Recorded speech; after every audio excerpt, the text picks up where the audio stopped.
네, 안녕하십니까.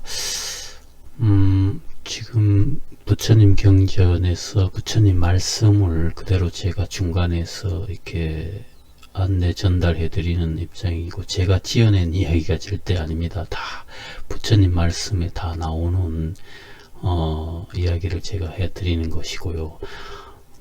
여기서 부처님 경전에서는 영원불멸이라는 말씀도 나오고 수명이 무량하다라는 말씀도 나옵니다. 여기 이제 법화경에 열의 수량품하고 종지 용출품에 이것이 그대로 나옵니다. 수명이 무량하고 그 다음에 영원불멸이라는 단어는 법화경 제일 마지막에 부처님께서는 그 영원불멸하시다 하는 것을 깨달아 알고 믿는 것이 가장 큰 참회를 닦는 것이다, 이렇게 부처님께서 말씀하셨고요.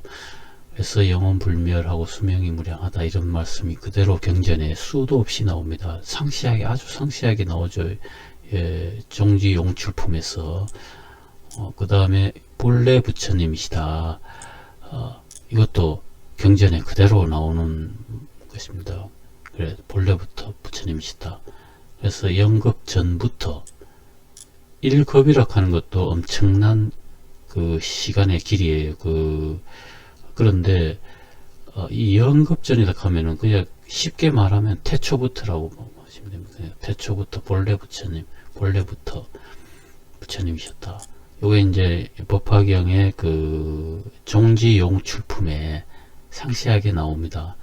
그 다음에 일체를 아시고 무한한 실력이 있다. 그러니까 쉽게 말하면 그 전지전능이랑 말 똑같은 것이죠. 그래서 언어라고 하는 것은 사람이 만든 것이기 때문에 언어에 끄달리지 말고 본 뜻으로 우리가 접근하면은 다 이 똑같은 이야기입니다. 그러니까 쉽게 말하면 전지전능인 것입니다. 그래서 요 앞에 것은 우리가 그 중국어 단어가 많아요. 이렇게 무슨 실력이라든가 뭐 일체지, 뭐 본래, 뭐 영급전부터 뭐 영원, 이런 중국어 말이 많은데, 사실은 이 언어라 하는 것은 사람이 만든 것이기 때문에 우리가 본 뜻으로 접근하면은 이게 다 똑같은 얘기인데, 그러니까 그 다음에 하나의 부처님이시다. 이것은 뭐냐면은 우리가 부처님 경전에서 과거불도 많이 이름이 나오고, 또 현재불, 그 다음 미래불은 또 미륵부처님이시다, 이런 것이 많이 나오는데, 부처님께서 법화경 설법에서 직접 말씀하셨어요. 뭐냐면은 이렇게 이름을 각각 나누어서 이야기한 것도 방편으로 그렇게 한 것이다. 진실로는 하나의 부처님이시다, 이렇게 부처님께서 말씀하셨어요. 법화경 설법에서. 그래서 하나의 부처님, 진실로는.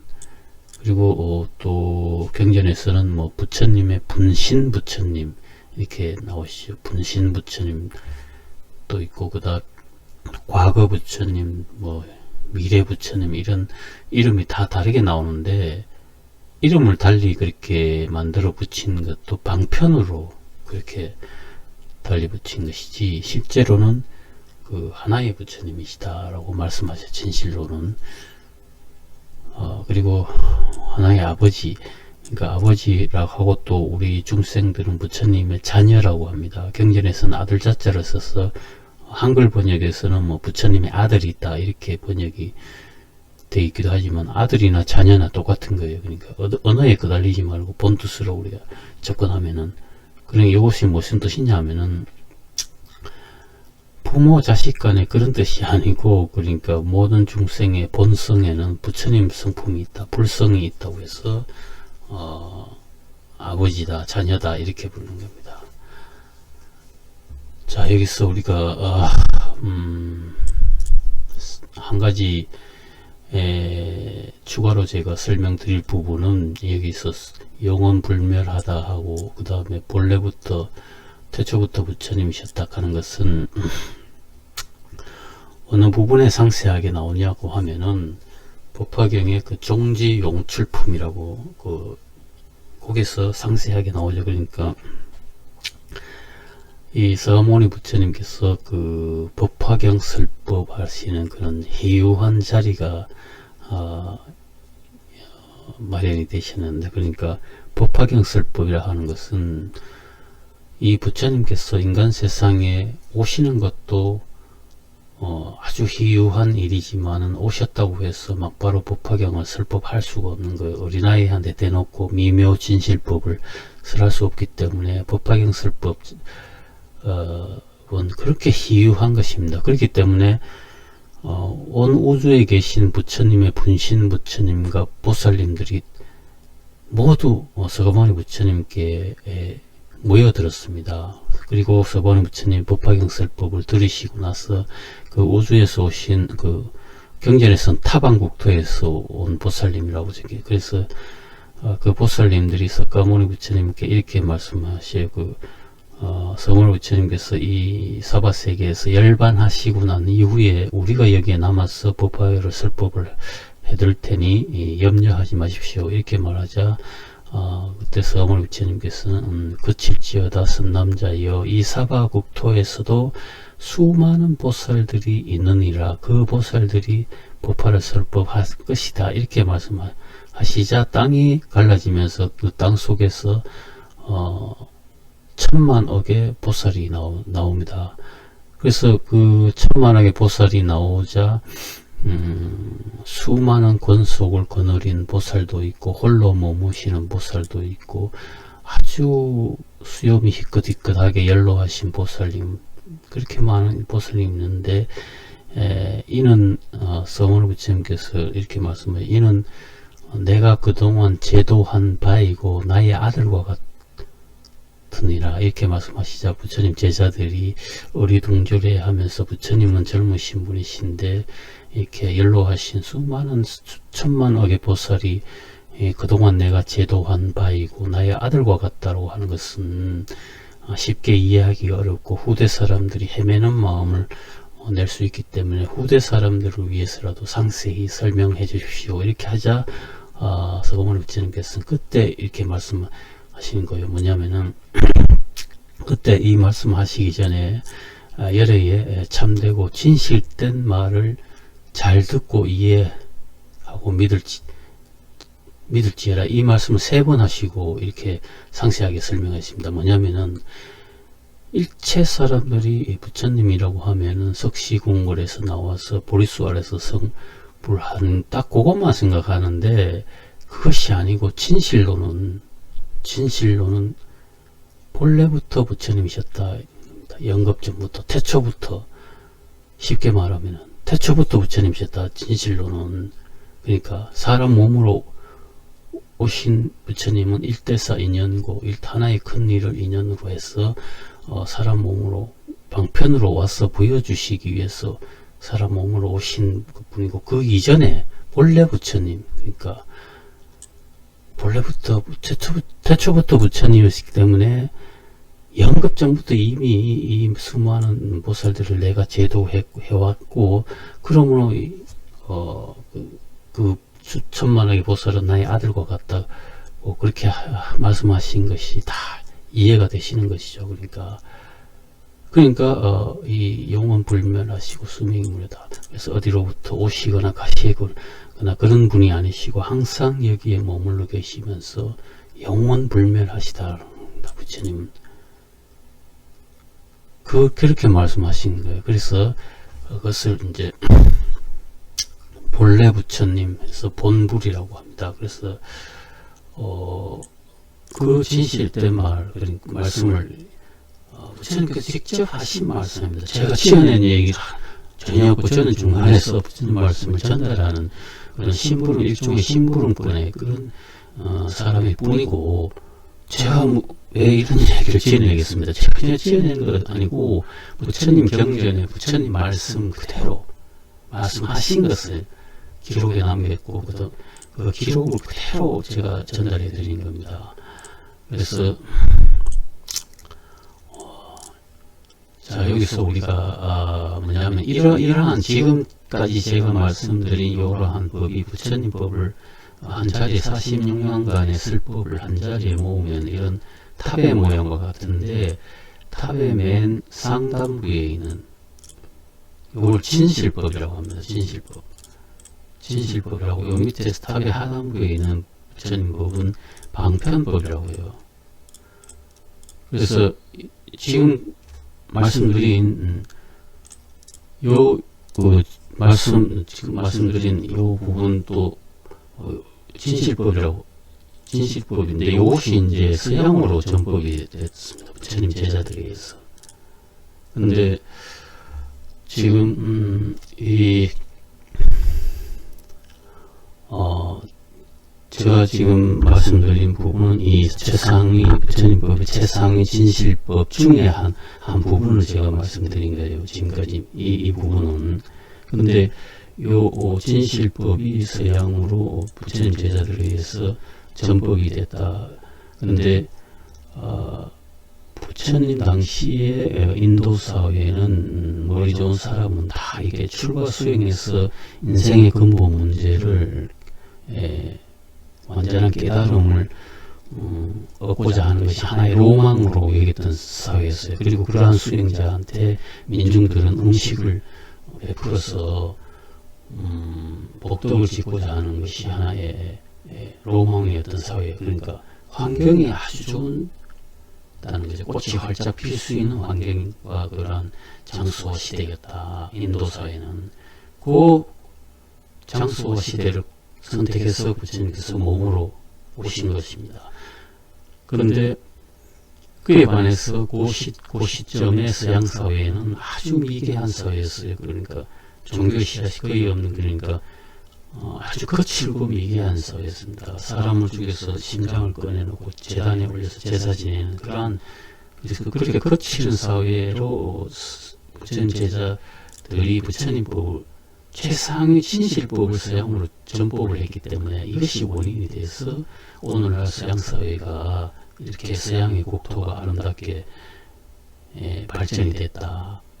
그러니까 부처님법의 최상위법이 전법이 돼서 씨앗이 뿌려졌기 때문에 그것이 원인이 돼서 오늘날 서양 세계가 이렇게 발전이 됐다. 그렇게 저는 보고 있고요. 그래서 부처님 제자들이 처음에 브루나 존자를 비롯해서 이 서양 세계로 전법을 가고자 했을 때 처음에는 부처님께서 반대를 하셨어요. 왜냐하면 서양 사회는 너무 거칠은 사회다. 혹시나 가서 해를 당할까봐 반대했지만은 결국은 나중에는 허락하셔가지고 부처님 제자들이 서방 세계로 서양으로 전법이 떠났습니다. 그러한 기록이 있기 때문에 분명히 이러한 법이 서양으로 전법이 됐다. 그렇게 우리는 생각하고 살 수 있는 것이죠. 그리고 밑에 하단부에 있는 방편법은 뭐냐면은 이제 사성제, 팔정도, 무화법, 무상법, 그 다음에 공사상, 반야, 금강, 이러한 법이 이제 밑에 방편법입니다. 그래서 금강경도 여기 방편법 중에 한 법이라고 볼 수 있는데, 그러니까 금강경에서는 이제 해공제일 수보리 존자가 부처님께 이러한 질문을 하면서 시작되는 경전이 뭐냐면은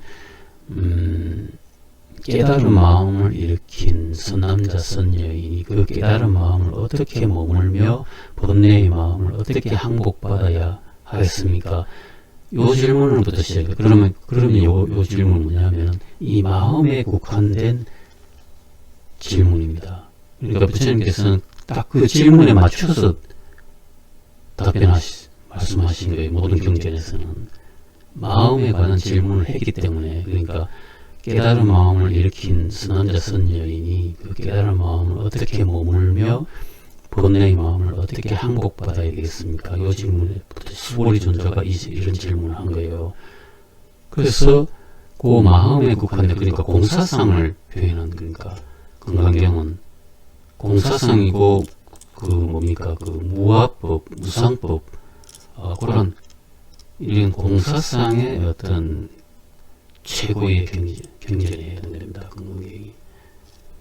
그래서 그런데 반해서 이 법화경은 대장원 보살이 어떤 질문을 하면서 시작하냐면은, 보살이 성불을 하려면 어떤 법문을 수행해야 됩니까? 이 질문부터 시작해요. 보살이 성불을 하려면, 부처님 되려면 어떤 법문을 수행해야 됩니까? 이 질문이야말로 엄청나게 큰 질문이거든요. 그러니까 법화경은 이보다 더 큰 질문이 있겠습니까? 그러니까 보살이 성불을 하기 위해서는 어떤 수행을 해야 됩니까? 그러자 부처님께서는 이제 대승의 무량의경을 닦고 행한다면 빨리 성불을 이룰 것이다. 이렇게 말씀. 그 대승의 무량의경이라고 하는 것이 이제 법화입니다. 법화경, 법화. 그런데 그렇게 말씀하시자 그 대장원 보살께서 두 번째 질문을 이어서 해요. 그렇다면 지난 과거에 설법하신 이러한 부처님 법하고 지금 말씀하신 그런 대승의 무량의경을 당하는 법하고는 어떤 차이가 있습니까? 이런 질문 두 번째. 그 두 번째 질문이 가장 미묘한 질문입니다. 불교의 사상에서. 그래서 부처님께서도 그 질문을 기다린 지 오래됐다. 참으로 미묘한 질문을 하는구나 하시면서 말씀하시는 거예요. 그러니까 40여 년 동안 진실을 설법하지 않았다. 40여 년 미현 진실.